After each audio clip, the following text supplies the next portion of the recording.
Great. So I think we'll get started. My name is Ross Yelsey. I'm an Associate Director of Admission and Marketing here at Columbia Journalism School.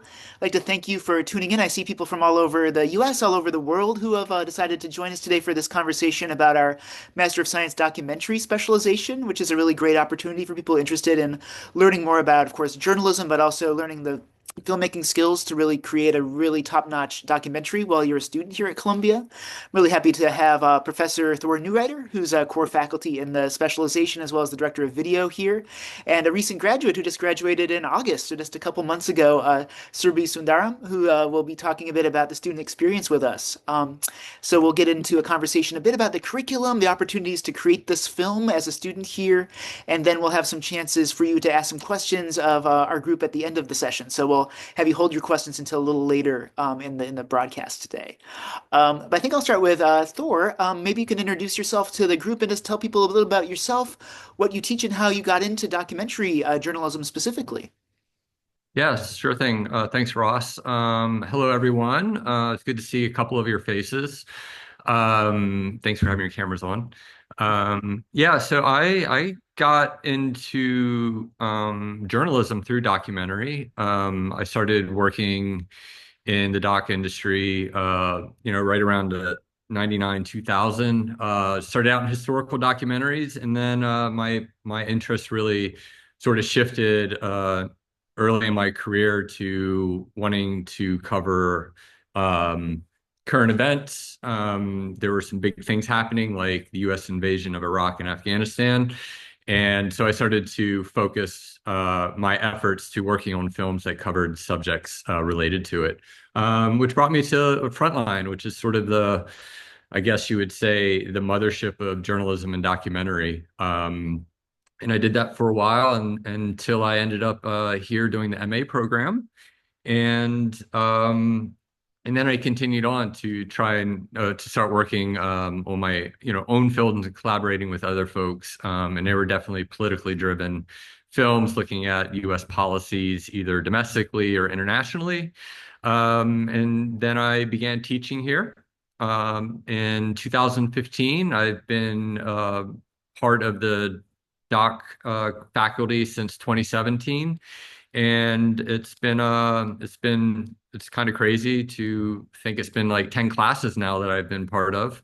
But we have a really honed in curriculum to teach the process and to actually enable filmmakers like Serby to make their first film. Um, and yeah, that's pretty broad strokes, a lot of them. But yeah, I look forward to sharing a little bit more about what we do. And again, thanks for being here. Thanks, Thor. So, as we kind of drive home in our admissions conversations, we have several master's programs at the journalism school. Our largest program in terms of size and kind of the popularity is our two-semester MS program, which is a great program that doesn't require that people necessarily in it stake out a specialization or a major, so to speak. So, in that program, you can explore writing and audio and video and photography and data and a lot of different things under that kind of more broad curriculum. But we only offer two specializations within the school, within the MS, and that is documentary and investigation. And so we have an investigative specialization we'll talk about in another session coming up. So you join us for that if you're interested. But for documentary, Thor, why was it necessary, do you think, to have a specialized program really to kind of drive, home how to like do this kind of storytelling in a more focused way, and also over 3 semesters as opposed to the typical 2 semesters that our MS students do otherwise?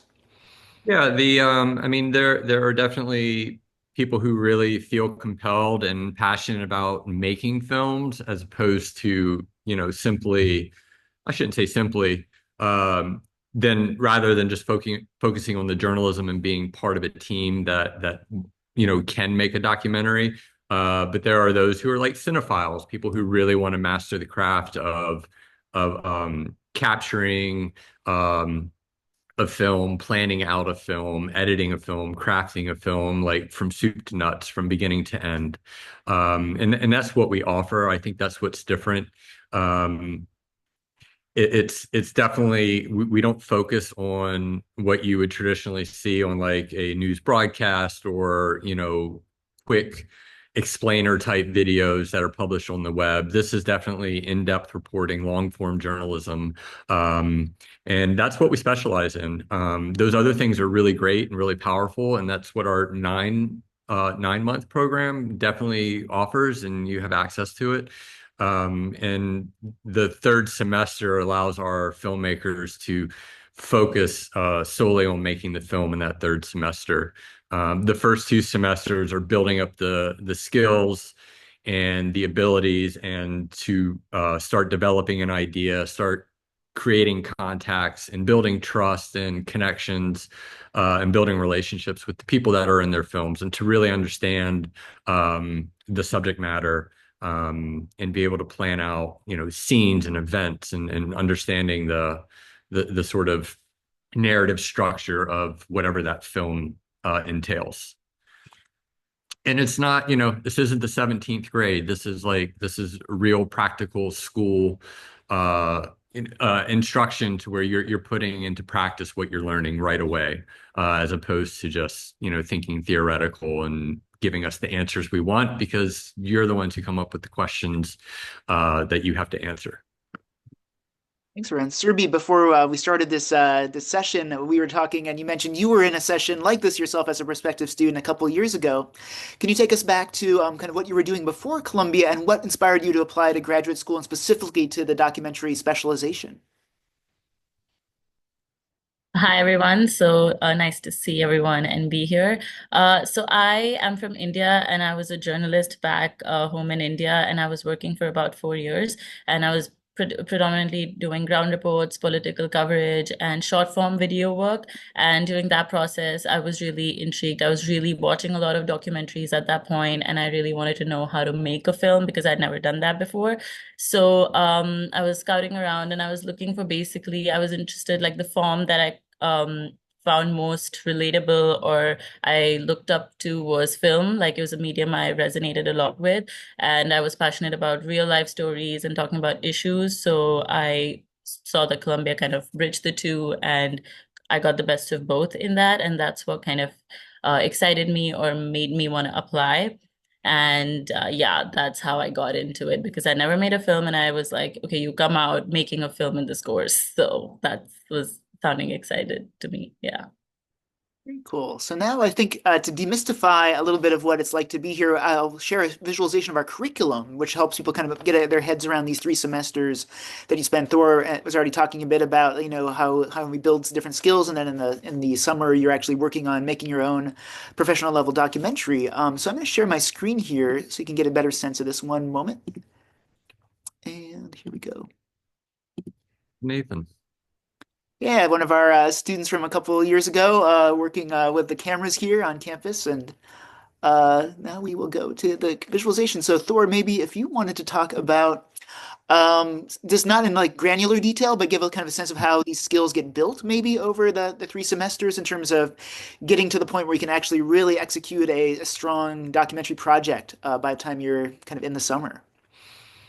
Yeah, sure. Like I said, the fall and the spring semester, a lot of that is, especially in the fall, is definitely building up your skill set, um, so that when you get into the nitty gritty of reporting and out in the field, recording your stories, that you feel confident and comfortable with the equipment and how you're gonna handle situations, and then you can focus on the reporting. So in the fall, everyone in our MS program, everyone starts reporting in August. Um, it's the same for our documentary students. Reporting is the core skill for all of journalism. How do you get out there and talk to people and find a story and all of that? But you'll also start with as you can see, image and sound video for doc. That is a full semester, to where your colleagues in the general MS, they will be doing that the same period as you see written word there. So it's a much more in depth and intense training, or training period or class to where you're learning not only how to use the technical skills, but also how to put together a documentary proposal. And that's really the goal of the fall, is for everyone to focus in on a story they want to report and that they potentially want to make a film about. And that's another element of documentary filmmaking is knowing how to craft a proposal, which is a real in-depth pitch that visualizes what your story can be. Um, and then yeah, you'll take law and ethics. Everyone takes those classes. They're called essentials, and you'll take a written word class.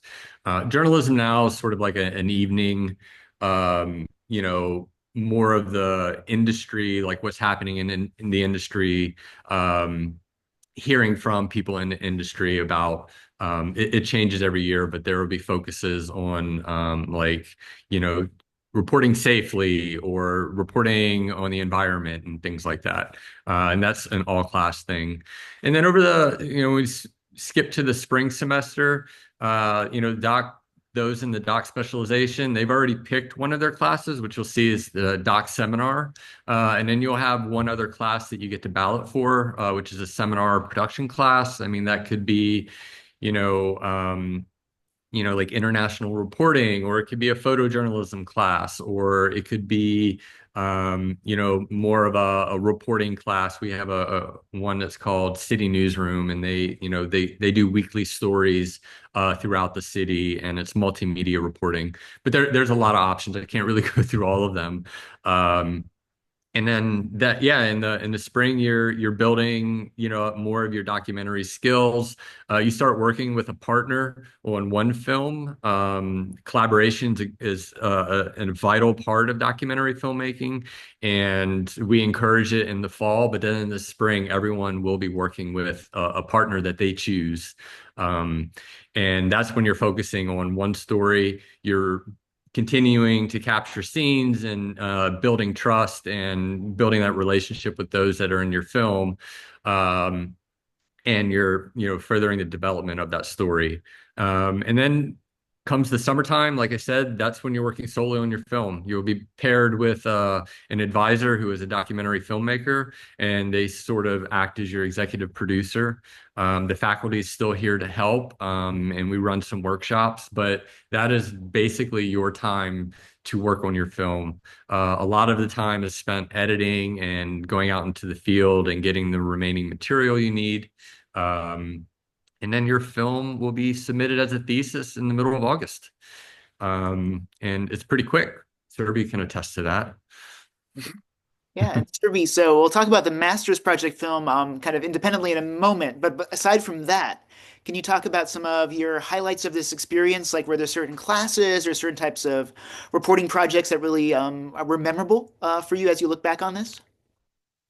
Yeah, absolutely. Like I think the variety of courses that you have is really like you're not really bound by one thing. There's so many different ways and you're working on so many different stories at the same time. So there's never a dull moment. And I feel like especially in the doc program, we were a tight-knit cohort and we would kind of go to screenings outside of the school and kind of watch films. So there was a lot of learning going on outside as well. And yeah, like you're learning from the best people in the industry, you're interacting with them at such close proximity. So having them as guest lecturers in class, and even the professors are so great, and just interacting with them was one of the major highlights that I experienced in my time. And yeah. Great. And as Thor mentioned, in the spring, you have this 15-week seminar and production class, which is something where you have a lot of choice in terms of what you wanted to maybe focus on aside from the documentary projects you're developing. What did you pick for that class? And what was that like? Yeah, in the semester, I did a course called Memory Project, which was basically reporting on a photograph. So you identify one photograph and then report about what happened, something mysterious, something related to family, or just any photograph that you found intriguing and were curious to know about. And then you report around it, and then it becomes a book. So you technically also publish a book as a class. So that was a very new and an interesting experience, very different from the doc space. Yeah, was that something you had intentionally kind of chosen to maybe have something a bit different in terms of how you wanted to approach the curriculum? Yeah, yeah. I thought it would be interesting to get into writing because this was entirely video focused. So this was another way of reporting and doing something in a very different. approach. Great. And you can usually be able to purchase those books, I think, online. So if people are interested Yeah. in, I forget the name of the title for this last one, but we can definitely share the link later. Yeah, it's called No One Ever Asked, if Okay. I'm not. Great. So now we'll talk more about the actual master's project film. And I know, Serby, you worked on one. You developed one called Metal, which is something you're still continuing to work on, I know, and the final kind of version, which will be unveiled shortly at the Doc Fest in December. Can you talk a bit about your process in terms of developing this particular story? How did you find the story itself, and what was it like putting together this, very ambitious, professional project while you're taking these classes that we've been talking about already? So like Thor mentioned, we start thinking about our master's project from August. So me and my co-director, who I made the film together with, we were kind of already always in conversation about making something about women in sports, and that was like something that we both have been athletes, and we were like we wanted to do something about this. And she was a former judo athlete herself, so we figured that the Paralympics were about to come, so that would make the conversation or the film more relevant. And especially para judo is something that nobody really talks a lot about. So we ourselves knew very less about it. So we started to report on it, and then Chelsea, my partner, met Liana, and we thought she was an incredible character. And we just continued following her over since October. We shot with her first in October, and then we kind of spoke to her, built a relationship, and then followed her journey all the way to the Paralympics. So that's how we started. We identified her. Yeah. Great. Can you talk a little bit about your relationship with your advisor? Thor says that you'll be assigned one, of course, who will work closely with you. What was that process like working with that person?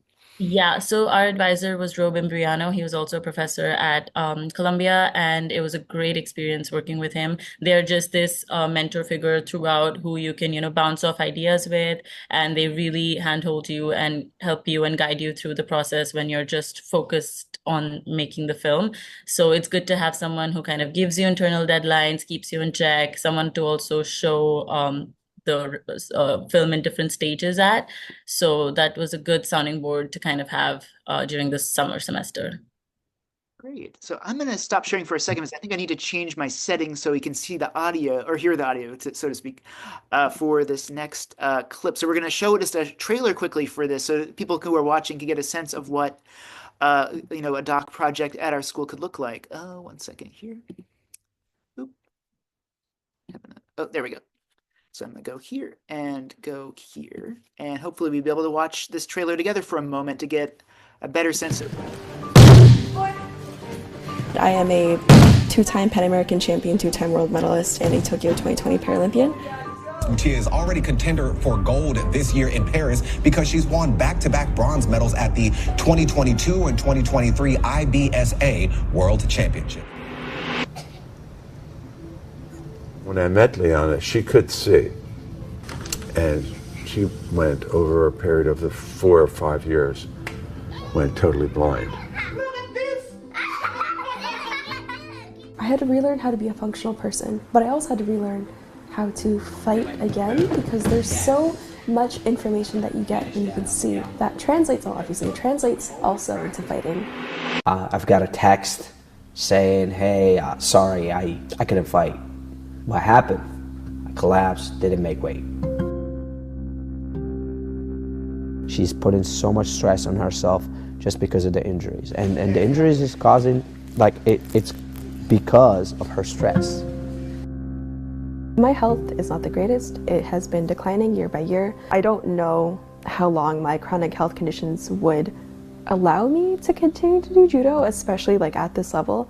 There's only so many health scares you can have until you're kind of forced to stop. The goal is Olympic gold. The more I continue going on with this, the more I think oh, I could really get a gold medal in Paris. And if she achieved the goal, that's the success of all of us. Her, me, her family, everyone.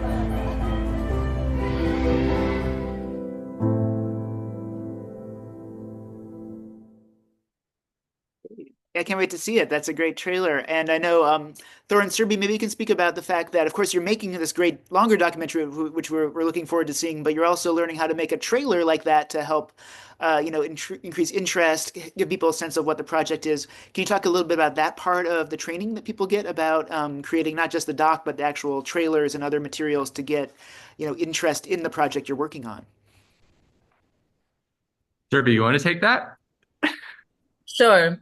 So I mean, I think we have like different forms, different assignments throughout different semesters that basically gear you to make this film as well as the trailer and other supplementary parts of it. So we had like an extensive trailer workshop. We had people who edited specifically trailers come and speak to us about how to approach a trailer and how it has a three-act structure and all of those things as opposed to, and how it's different from a film. So we had like a proper training given before. We also had to pitch our films to the advisors, so we had to have a trailer ready. So everything was done keeping that in mind. So yeah, it was something that we were definitely taught for quite some time. Cool. Maybe Thor, you can just mention a little bit more about the practical training like that students get. So you learn the art and the kind of the reporting that go into making docs, but also how to navigate the business. Can you just speak a little bit about how people will learn more in addition to the trailer about that? Yeah, I mean, part of the sort of art form or process of making a film is through your reporting, you definitely have to have an in-depth knowledge about what you're trying to accomplish and what the story possibilities are, and then have the confidence to convey that information to others, even though you might not even know what the story is. That's not it's a little bit of like sleight of hand, but it's being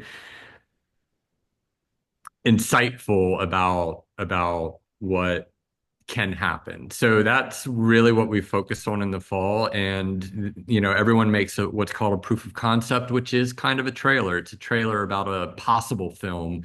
It's a trailer about a film that you don't, what I just said, you don't exactly know what it's going to be. And then the process of refining it and making a more specific trailer, I think, becomes a little bit easier as your reporting continues and you gather more material, you have more scenes, you are continually reassessing what that narrative might be and what you think it can be. And then you're making predictions. And something like Serby and Chelsea, what they were doing, had a very helpful aspect to it, which is it has a built-in narrative. Leana's going to the Paralympics, so they have like a container that they can sort of start seeing what's going to happen within that container, and then they can start thinking, Leana's going to make it to the Paralympics. And she's either going to win or she's not going to win. And then you start thinking about like what are the obstacles that are in the way. And then once you start finding out what those things are, then you can start crafting a thing like a trailer. Because it's a 90-second version of a 25-minute film. And you start knowing what those beats are. And then we bring someone in like Jeremy Workman, who has made thousands of trailers, and he shares his sort of like magic formula or recipe on how he does it. And like I said at the very beginning, it's not a practical, I mean, it's not a sort of, theoretical class, it's a practical class. So we give information, insights, and share ideas and processes, and then everyone puts them into practice. And the more practice that you get in, the better you get at it, and the quicker you get at doing those things, whether it's cutting a scene, cutting a trailer, or cutting a film. Mm-hmm. I also want to mention in those photos that Ross had up earlier, you build the access. Like Serby is in the bathroom with Leana. Like, I don't know, that's pretty good access. You're not always in a bathroom with your subjects, as they're putting on makeup, getting ready for their day. But that just takes a lot of work and conversations and trust. So yeah, I just wanted to point that out. Great. And so I had this other slide. I was ahead of myself here with DocFest. So Serbi, I know, finished the first kind of version of the documentary and turned it in August and graduated. But then for everyone who graduates in August, there's an opportunity then in December of the same year. So coming up for this last graduating class to show their films at something called DocFest. Can you talk a little bit about that, Thor, and what it's like to be a part of that? Yeah, DocFest is a great day. This year it's going to be 2 days because Serbi's class, that class had three films. We had seven filmmakers. Serbi's class has nine films and 18 filmmakers. So it's actually going to be over 2 days. It's going to be a Friday evening and a Saturday afternoon. And everyone who can comes back to Pulitzer Hall. And then we have a film screening. We have a little mini film festival to celebrate all the films, to see what sort of tweaks and changes that the filmmakers, enable or that they made with their films, and also they are freshly mixed and color corrected. Sometimes there's even a professional score that's been added to the film, or new graphics and animation. But it's just a really great day, and it's a celebration of the films, the filmmakers, and it's like a little mini reunion 3 or 4 months after graduation. And yeah, I don't know. That's it. I mean, that's where it happens. That's last year's artwork, and I've worked on this year's, and we're in preparations now for December 6th and 7th. So are those the dates? And yeah, for people who are in the area and maybe want to attend, usually we can invite people to join us in the building. So look forward to that. We'll have some information coming out as we get all those details hammered down. And then, Serbi, you want to tell people a little bit about what it's like preparing for the version that you want to show at the Doc Fest? You were mentioning kind of that you're in the middle of that right now.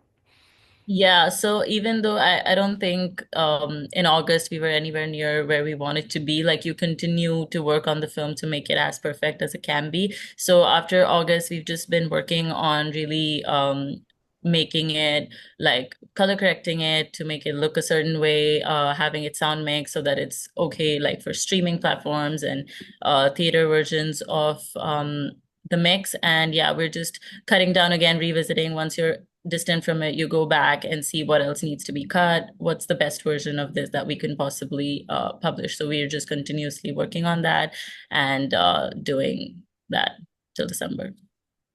So I'm going to stop the share now and go back to our faces totally. But Thor, I thought I'd ask you. So people are probably curious too. We talked about, of course, Serbi's project. Got to see the trailer, But what are some other kind of topics people have tackled through their documentary projects? Is there any kind of limitation in terms of what people could potentially explore through documentary at the school?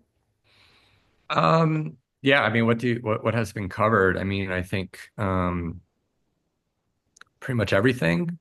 Um, they the films, excuse me, the films are character-driven films. We don't necessarily there, since I've been here and part of the program, and I can't really think of any before, there's no like historical films. It's definitely, as you saw, Serbia and Chelsea, they followed Leanna. They went to, competitions. They actually went to Tbilisi, Georgia for a competition with Leanna. But it's really like learning about her and taking the viewers along on a ride, on a journey. So the stylistically, that's what they are. And they're sort of a hybrid, as you saw. There's like sit down interviews, and they really like give the structure and sort of the narration that drives the story along and connects all the dots. But yeah, I mean the sky's the limit. It's whatever the filmmakers are interested in, and can they find a journalistic story within the subject matter that they're looking for? I think that's what most important. And it's critical because these are in-depth and long form pieces of journalism, that it's a local story. Leanna is, a little bit outside of quote unquote local. She was based out of Philadelphia. But it's not that hard to get to Philadelphia. It's not that expensive to get to Philadelphia. And as long as it's something, the subject is something that the filmmakers have access to on a moment's notice, or within a couple of hours, like doesn't take that long to get to Philadelphia. I think that's what's important. But it can take you to other places in the country, in the state, in the world.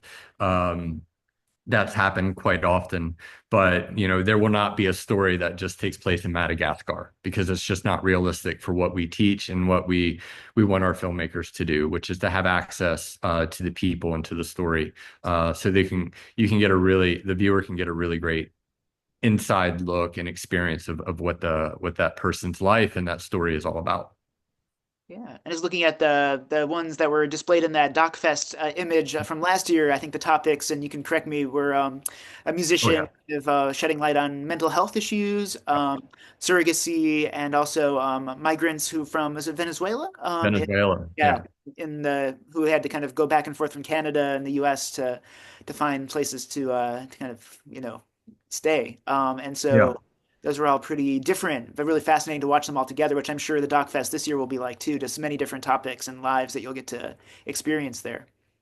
I would say also, if anyone is interested in like getting a closer look at films that have come out of the program, if you go to cjsdoc.com, you can see trailers and synopsis of films going back to like I don't know, 2007 or something like that, maybe even earlier. And there's a news and updates page. So films that have been published, you can actually go and see the full length of some of those films as well. And that'll be updated with Serbi's class. I don't know, within the next month, and you'll be able to check out more of what she and her classmates put together. Yeah, and some examples I think just from memory, a couple documentary projects from previous classes were published by The New Yorker, I Mhm. think, Seasons and Guanajuato Norte, and a few other places too. So, and they've also gone to some festivals for sure, traveled around, and also won some awards. Like I think several have gotten Student Academy Award recognition, Student BAFTA, and different prizes like that. Yeah. RFK, there have been films published on PBS, various PBS programs, and yeah, the market is fickle. Some people are more successful than others, and there's no rhyme or reason, but we encourage everyone to find an audience for their film, because that's what films need. And just to kind of talk a little bit more about this, maybe between both you, Thor, and Serbi, how do you know like what kind of story might be a good story for a documentary? There might be a story that's a good article, maybe more of a print piece or something, or kind of a shorter piece. How do you kind of figure out whether something, you might have a really interesting idea or passion for a certain type of topic, but how do you know what might translate actually to be a successful doc project? I want to hear what Serby says first. I was gonna say the first thing that comes to my mind that was hammed in fall semester is that it needs to be visual. Like people need to be doing things for it to be in a documentary. You can't have someone sit at a desk or just have people giving interviews. So definitely it has to be visual. The other thing I think is like if you're dealing with an issue that's already very talked about, like what is something new that you're adding to the conversation and how are you covering it or treating it in a new manner? And obviously, with character-driven films, like a person could be interesting, but what are you going to follow them through? Why is this point in their life important? So having that kind of a rough arc in mind is also like something to consider. So these three things I would say make for a good documentary or should be considered. Yeah. Yeah, and backstory is something that can be sort of a false guide of like, oh my God, this person went through all these amazing things or difficult things or what have you. Um, and then you'll hear me be like, great, what's going on now? Or like, well, nothing really. Like they're okay. It's like, well, that's a great article or maybe a podcast, but like we need to see something going forward. Obstacles, goals, challenges, and things like that. So that's pretty much all I would add. But like, yeah, Serbi nailed it. And yeah, judo, that's a visual, that's definitely something visual. Sports are usually visual. And investigations can be, but then it starts to become a different kind of film. And then it becomes a sort of a, are you following somebody investigating something? We did have a film a couple of years ago. It was well, we had a couple of first person films, Class of 21 and Class of 22. Um, and though the only way I think that those films could have been told were through, by I say first person films, they were people in the doc cohort. They were making documentaries about their own experiences. And I think one was about um, domestic, intimate partner violence. And then the other one was about, um, oh my goodness, I'm forgetting what it's called now. But oh my God. Are you thinking about endometriosis, the Endometriosis, thank you very Ah, much, Serby. And but that requires a whole nother like opening up and making yourself vulnerable, or the filmmaker needs to be able to do that. And they're both very powerful films. And they have another set of challenges. Um, but yeah, because thanks. those are like internal sort of thoughts and battles and pain, and it's like it's really hard to visualize that. So um yeah, that's just what I'll add. Yeah, that's really helpful. I think, yeah, sometimes it's hard at first for people to determine what kind of medium works for a certain type of story or what really will kind of make a doc really interesting. Because I know our docs, they might have some people speaking, but it's not like a talking head, usually focused kind of project where you're just talking to people in an interview room about life, but really getting on the ground with them. Well, cool. So Surbi, like all of our programs, the doc program is really only housed here behind me in this building, Pulitzer Hall. All of our classes, Thor's office, all of the student space, the studios are all in this one building. So it's really your home base on campus for the full time you're here. What's it like to be kind of a member of the community here in the journalism school as a student in this building, kind of day to day throughout the different semesters? Yeah, I mean, the student body is so diverse. They're so international. So I feel like that was one of the great exposures that I got. While being at Columbia, you see people talking about such different backgrounds and cultures that they come from.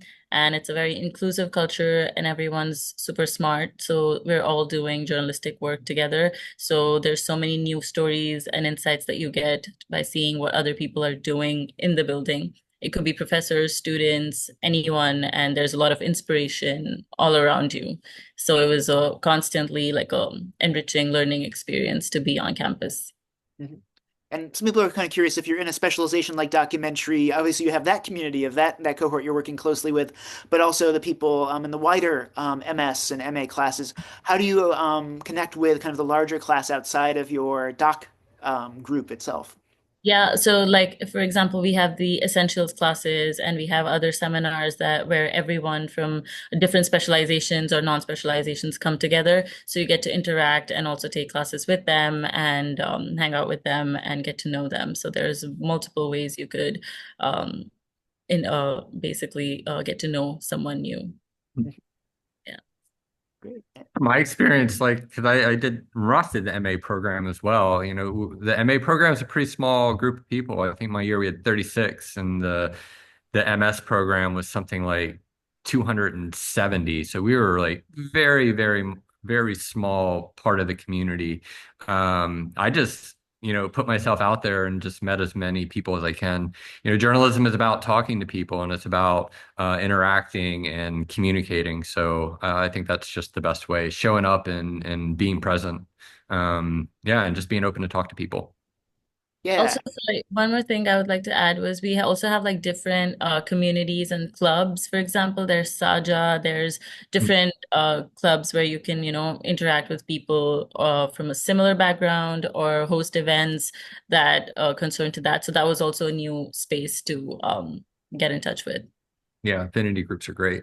Yeah. Saja's having their 20th anniversary this weekend Yeah. here. Yeah. Crazy. That's great. And the nice thing about being, of course, in this one building is that there's one lobby, one access point, so everyone's kind of crossing paths with each other just through the day-to-day life of kind of popping in and out. People are leaving, people are coming in, people are chatting as they kind of bump into each other. There's also some really great shared workspaces, the Stabile Center, the Brown Institute, and other spaces where you're able to kind of sit down, maybe work on your project independently or with another teammate, but also other people are working on things, and you get to talk like you're kind of working in a major newsroom and just talking to people who maybe aren't in your classes necessarily, but learning more about their projects and finding some shared interests, potentially just in the natural scheme of things of what kind of sitting around and just having those conversations as they organically develop. So that's great too. So cool. So Thor, a question that I'm sure a lot of people are thinking about is what might people do after they complete this kind of program? Like I know you've worked with so many different classes, so we can't go into detail about everybody's Yeah. story since graduating, but what kind of paths are maybe possible with this kind of degree, the MS documentary specialization? Yeah, our graduates are very well trained in a variety of aspects of journalism. They know how to report, they know how to do, investigative work, even if they didn't go to Stabile, but they have that foundation. Obviously, they'll have a visual sense and have the ins and outs of how to make a documentary and work on a documentary team. And a lot of that's transferable to other aspects. Like maybe you do want to get into a newsroom that does daily news for broadcast, or you want to work on a publication that has, smaller shorter videos, or maybe even like mini docs. Everyone will be able to fulfill those jobs, work on a documentary team in various capacities. Like AP role is definitely something everyone that finishes this program is qualified for, and that's like a step up from the entry level in a documentary world. Um, you'll be able to write. You'll be able to write journalist, report and write journalistic stories like Serby did, the Memory Project. That was all reporting and writing, and that was in-depth reporting in a different way in how you're delivering it in Medium. And I think even outside of the journalism world, I spent a portion of my career while pursuing independent projects, working in the advertising space and making money as an editor. If you do this program, you're definitely going to know how to edit. And if you find that you like really like to edit, there are so many opportunities out there for editors in the workforce, whether it's in documentary or other forms of video production. So you'll have a lot of options. It's really where your passion takes you and what the job market's saying. And the job market is like a bit of a roller coaster. It depends on when, the corporate money spigots are turned on or they're turned off. And unfortunately, we don't have a lot of control, but you'll be very versatile to follow your passions. That's my best answer. And we have people that are working everywhere, you Yeah. know, doing all kinds of things. And Thor, you mentioned, of course, that there's a lot of great practical training about how to navigate if you want to work in the documentary space, the way to do business in that world, pitching things, contracts, all of that stuff. But also, on top of the things you learn specifically in that group, you get access, of course, to our career development office, which works with everybody in the school about, refining their cover letters, resumes, determining where they want to potentially apply, and connecting you with a lot of great opportunities while you're here too.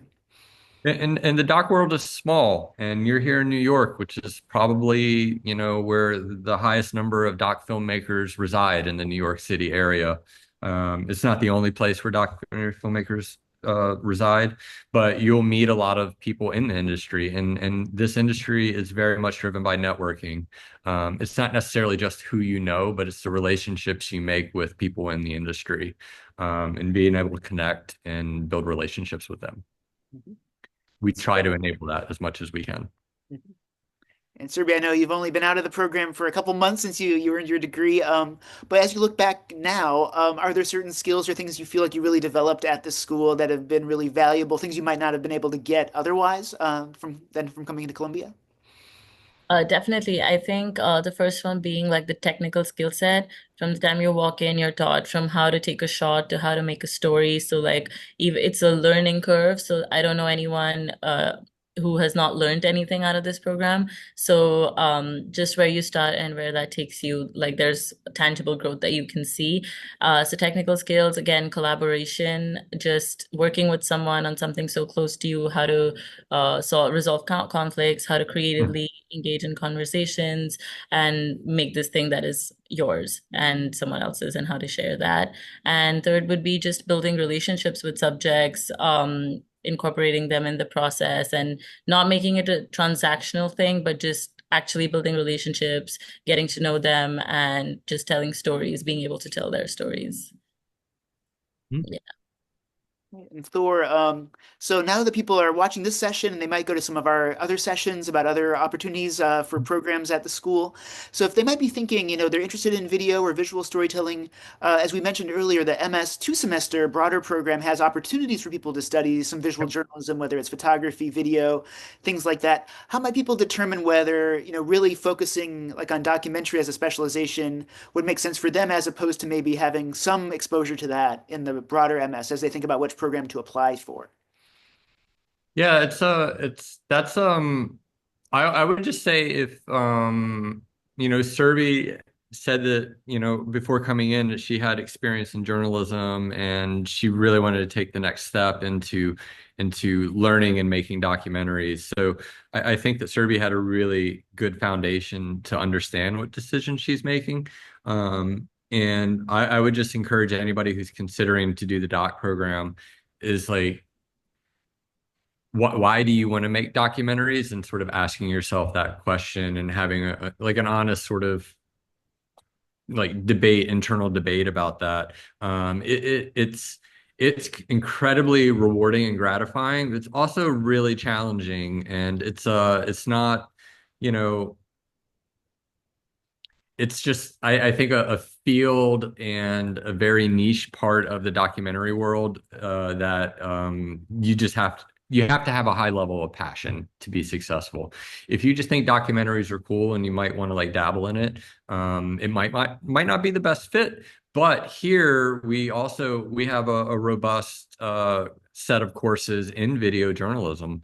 That starts in the fall. It's just not a 15-week class. It's an 11-week class, and that sets you up for our production classes in the spring, which we have a short doc class. We have a video newsroom, which is like a broadcast class. We have city newsroom, which is where you can do multimedia reporting, including video reporting. So there are plenty of opportunities to build your skill set when it comes to video journalism. But the doc filmmaking specialization, it's long form, deep dive filmmaking. It's a lot to learn in a short period of time, and we don't really have the luxury of like breaking it down to like, okay, we're gonna do a 3-minute story this week or this month, and then we're gonna shift and do a different sort of format. We have enough time to really address making or to approach making one professional quality documentary film for each team, not one, but each team making one. That's just the reality of the time that we have. And so those are just some tips to think about. And I think having, life experience and journalism experience are helpful. They're not 100% necessary to be successful. Great. And building off that, for people who are just curious, thinking about, putting together an application, what might you look for in a strong application to the documentary program? Even maybe from people who haven't made a documentary before, what kind of things might you look for in someone who might be a good fit for this particular experience? I think having a compelling sort of pitch about what I was just saying, like why you want to do documentary, I think that's helpful. Yeah, like you said, Ross, you don't have to have filmmaking experience or even journalism experience, but you have to have a really good understanding of what those are and why you want to do it. I think being able to tell a story is something that really stands out when I'm reading applications. I can remember reading applications from 5, 6 years ago. It's like, wow, like their personal statement is a freaking great story. This person like really gets that aspect.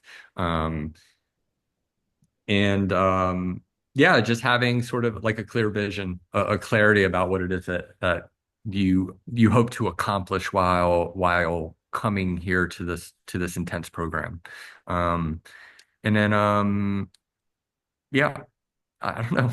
There's no magic formula. I think, the storyteller is like something that really stands out in a positive way. That's great advice. And Serbi, of course, as we said earlier, you had been in a session like this as a prospective student a couple of years ago. Was there any advice that you got at that point that you took away, or what advice would you give for people as someone who obviously applied, was admitted, came, made a great documentary? What back then did you kind of think about when you put together your application that people might want to have some, insight from? Yeah, I would just like to echo what Thor said in terms of what to expect of this course and what you are coming in to take out. Like, if you're just interested in videos and are just dabbling your feet in the documentary just to get a taste of it, this might not be the best idea. But if you know that this is what works for you and this is what you want to do, then this would be a good fit. So just attending as many webinars, speaking to, say, alumni, and maybe anyone else who could give you an insight and get to know more about what you can expect from this course and making an informed decision. And there's different ways you could, look at other courses and other specializations to really make an informed decision. And obviously, the second thing would be to start early in the application process. Like, it's really helpful to give every essay, every aspect of it, a little bit of thought and getting like someone's perspective on it, and just to be sure that you're not hustling at the last moment to do all of these things. Just giving it proper thought and dedicated time uh, would be a good something I would say. Yeah. Great advice from both of you. So we have a few questions that I got in the registration for this session. So thank you for everyone who posed questions when you were kind of RSVPing for this. One is more about something we talked about, but kind of people wanted some more understanding of how you were partnered up with somebody in this program. How is that done? Is it done arbitrarily, or how do you establish who your partner might be for the documentary you'll create? I'll just say a little bit, and then I think Serby it would be better to answer.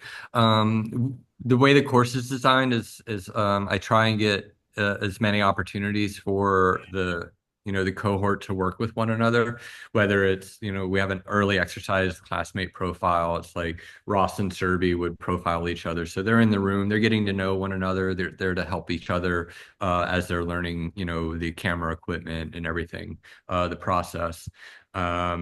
But there's a few assignments or drills that are like that in the first half of the fall semester, and then I just encourage once we start getting into the nitty gritty to actually partner up and make a commitment that you're going to work on this video assignment together, and you're going to help each other out. You're going to be like a sounding board as well, and then there's that can be